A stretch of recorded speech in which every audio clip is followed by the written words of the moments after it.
This review is out of this galaxy. Stay tuned as we review set number 76021, the Milano Spaceship Rescue, here on TalkBricks.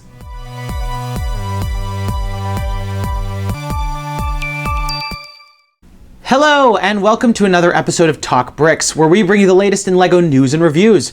Don't forget to subscribe to make sure you don't miss out on any of our upcoming videos, but let's get right to it. Michael here, and I'm really excited to be reviewing for you guys set number 76021, the Milano Spaceship Rescue from the LEGO Marvel Superheroes line, and particularly the movie Guardians of the Galaxy. And this is one of my favorite movies. I couldn't wait to see it when it came out, and I really couldn't wait to get a hand on all of the LEGO sets. The Milano is a large spaceship, and this set is really an amazing feat. I loved the build, but before we get too far into anything, let's talk about everyone's favorite part, the minifigures. And here we've got our three Guardians of the Galaxy that come in this set.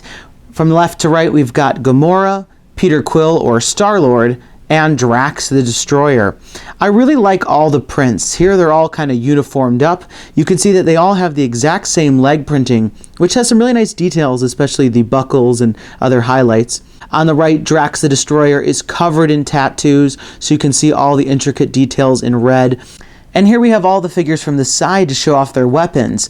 And here we have all of our three heroes from the back. You'll notice that for Gamora and Star-Lord, I flipped their hair pieces around so you can see their alternate faces, which are a bit more angry, but still keep all of the great details. Star-Lord also comes with some alternative pieces. Here you can see his new helmet piece, which is that really iconic mask from the movie.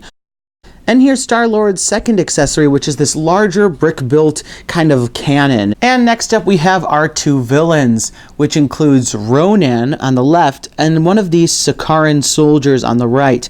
On the left side, Ronan here is really powerful looking. He's got this really interesting headpiece, as well as the memorable blue skin and that kind of black painted on detail that you see around the eyes. And here we have both of our figures turned to the side to show off their accessories. Here we've got a quick shot of the back of the figures, and we can see the back of Ronan's helmet as well as the cape. And here we've got the back of the figures with Ronan's helmet taken off and cape turned around. You can see the back of his print really kind of just echoes what we saw from the front, and we get a good look at both of their alternate faces. And here we have all five of our minifigures together. You can see how tall that Star-Lord gets with those additional pieces on the bottom. And here we get a shot of all of the figures from the back. And here we have the smaller Sakaran ship. This is the enemy ship in the set. The front of the vehicle features these fins that can be both rotated as well as posed at different angles. Looking at the very front of this ship, we can see a lot of the artillery. And here you can see one of those spring-loaded shooters. You can just fire it easily by pressing down on the rear of the missile. The front of the ship also has a platform where Ronan can be placed. Here he can stand as the ship flies him around. The rear of the vehicle is kind of in a C shape, and in the center we can see the main booster. At the very top we get this kind of textured angle piece that has kind of a rock design. The front cockpit of the vehicle contains two stickers, one on each side, that is this kind of paint splatter effect. The figure can be placed inside, and then the cockpit closes around him, and here we can see him through the windshield. Though small, it has a nice seat for the minifigure, and has this 1x2 printed tile with some details of the control.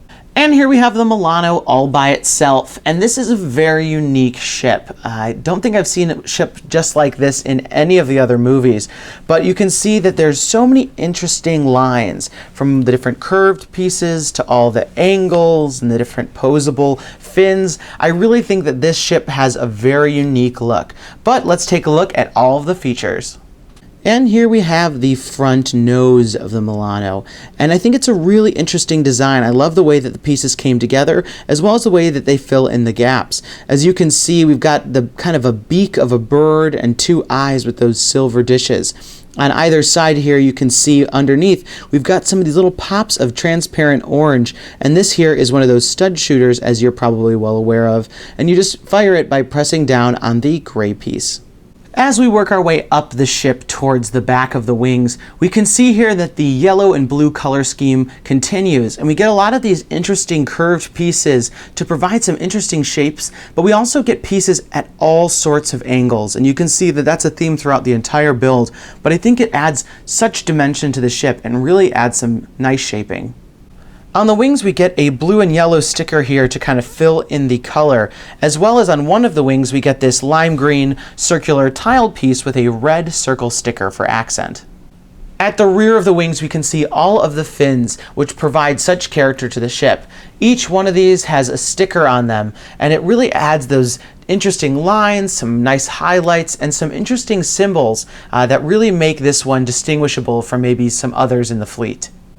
These wing sections can be posed up and down and left and right, and really you can get all sorts of angles. This one here is on more of a ratcheting joint, which can go just forward and backwards, and this last one here can just be slid ever so slightly. But you can really create a nice shape with all of these wings to provide the right look you're looking for the ship when it's flying. Here at the rear of the ship, there's a lot of interesting details. This is the main exhaust in the center, which actually can be angled up slightly on this kind of ratcheting joint. Beneath it, I don't know if you can tell, there actually is a transparent blue window that you can see out of if you were a figure in that ship.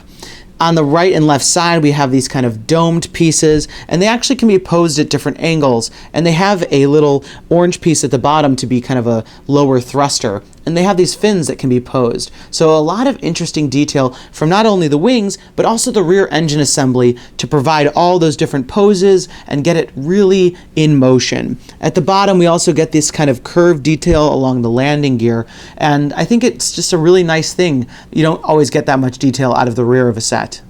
The front cockpit of this ship is a nice trans light blue, and you can see really clearly in there. As you can see, we've got the whole interior that can be very easily visible, and especially that main captain's chair. As it continues back, we get some additional shaping, some additional curves, as well as these kind of nice angled pieces back here, which can be posed at different angles. So this kind of goes up and down. It's not really meant to do that, but it just is meant to cover the gaps, because the whole top section actually lifts off to reveal the interior of the entire ship. So this whole piece comes off, which is a little strange, but we do get a nice sticker here, and this fin can also be posed as well. As we look into the front cockpit, we can see all sorts of details for the seating for the crew. In the front section, we get a main captain's chair, which has a nice back and headrest, which can be posed at different angles. At the front, we also get a printed 2x2 tile with some alien writing, as well as some controls. A really nice printed piece here. As we continue back, we get 2 passenger seats, as well as a lot of clips to clip accessories. You can see here on the left a red fire extinguisher piece, which seems to come in every spaceship we review. In the backmost section, we do get another shot of the last seat, a good look at the transparent piece in the back I mentioned.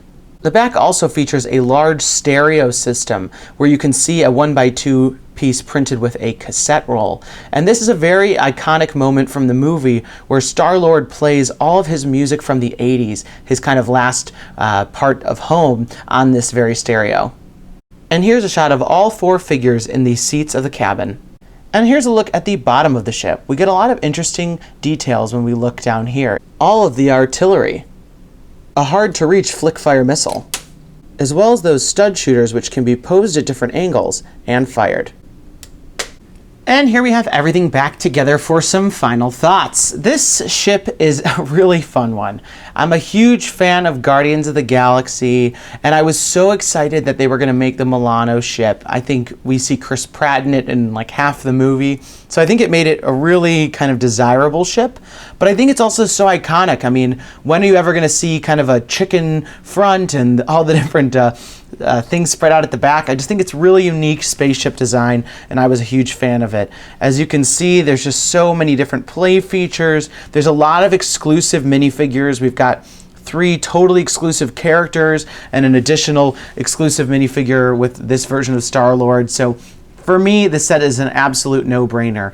But those are just my thoughts about the set, and I'd love to hear yours in the comments down below. Let me know, what do you think about this set, and how many of you guys own it? Let me know in the comments. And if you like what you saw, don't forget to give me a thumbs up down below, and don't forget to subscribe to make sure you don't miss out on any of my upcoming videos. That's all we've got time for today. Thanks, and have a good one. Hey guys, Michael here. Did you miss our update about Batman v Superman Dawn of Justice LEGO sets? Click on the annotation to watch it, and don't forget to subscribe to make sure you don't miss out on any of our upcoming videos.